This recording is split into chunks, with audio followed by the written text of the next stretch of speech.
Hello, my name's Compass, and this is the Metropolix sequencer from Intellijel. It is an updated version of their Metropolis sequencer. It is an 8-stage sequencer.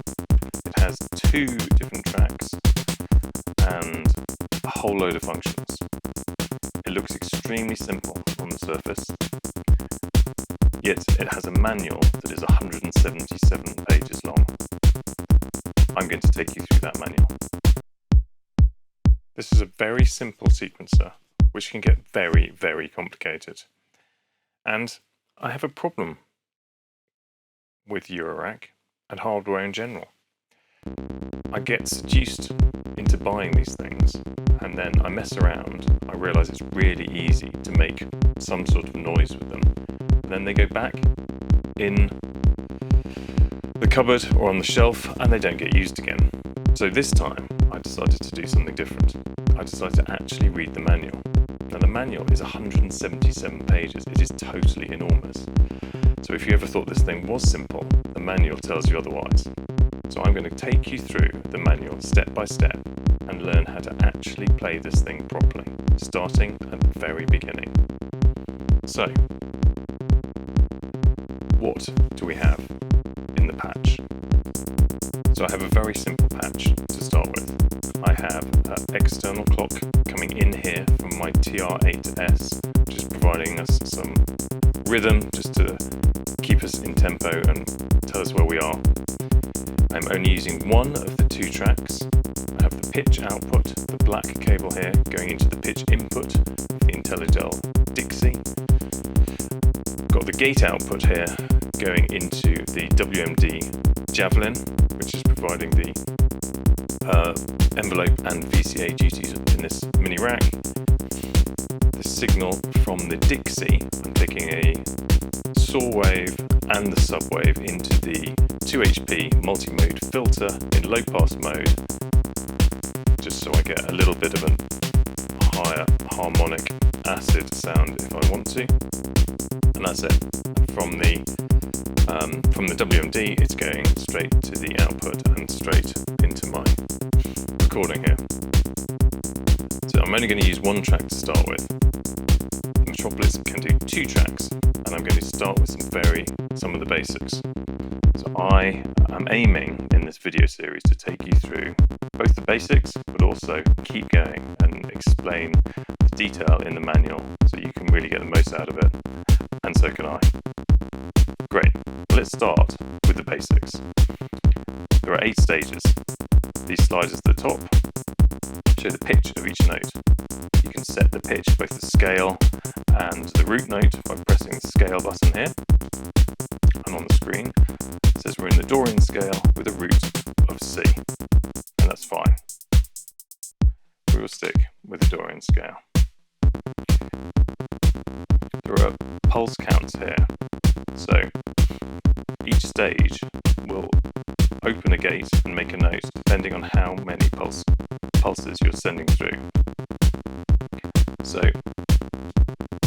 at the moment I'm sending through 1 pulse for each trigger of the clock, so it's just cycling through all 8. If I do, say, 4 pulses on the first one, we won't get to the end of the scale. So I'll do 4 here, 5, 6, 7, 8, and then go back to the start. Now why does it only stop at 8? Well, that is because in the length I have set here the stages to use all 8 of these sliders, all 8 of these stages, but the pulses I have set to 8. And that is because I would like it to stay in time and in rhythm with my kick drum. I don't have to. If I select pulses and change this down to a different number, 4, it'll only stop on this one because this is sending 4 pulses before it repeats. I could put it down to auto, and in that it will play all 8 stages, however many pulses. So this is fine, and this works really well if you're playing with the order of the playing. We'll come on to that. The problem I have with this is that you have to do maths, and maths is not fun when you're trying to make music. So you have to work out how many pulses it's going to make each beat. So I've got 4 plus 7 singles, so I have 11 pulses or 11 notes in my sequence before it resets. So if I wanted it to reset every single bar, I would need another 5, so maybe 2 here, 2 here, and 1 here.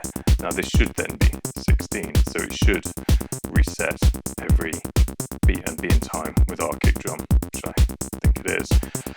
What I find much more useful is if you set this however many you want, say 8 pulses, and then it doesn't matter what you do with these sliders here, Metropolix will reset every 8 pulses. So if I want 2 on the first step, 2 here, so there's 2, 3, 4, 5, 6, 7, 8. So I'm not doing the maths, but Metropolix knows when I do 8, when I get to this pulse, it's going to go back to the start, and we're always in time. And I can do whatever I want. I can add more here, and it will just shorten my loop, so I'm still in time. Now down here is the gate types. There are 4 different types of gate. There's a hold gate at the top, where it produces a long held note at each stage, as you can hear here. There is the second one down, which is multiple, which is I have on now. So if I have 2 pulses, it'll do 2 notes on each stage, or on this particular stage. If you move it down to a single, it'll do a single note, and then rest for the remainder of the pulses. So if I lengthen this, you'll hear that the rest after the note is longer. It's good for introducing a syncopated rhythm to your sequence. And the final one is rest. It'll go onto the stage but not make a noise for the number of pulses that you've given it. So,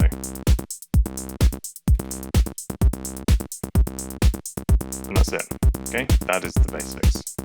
And that's no different to Metropolis and found on many videos out there.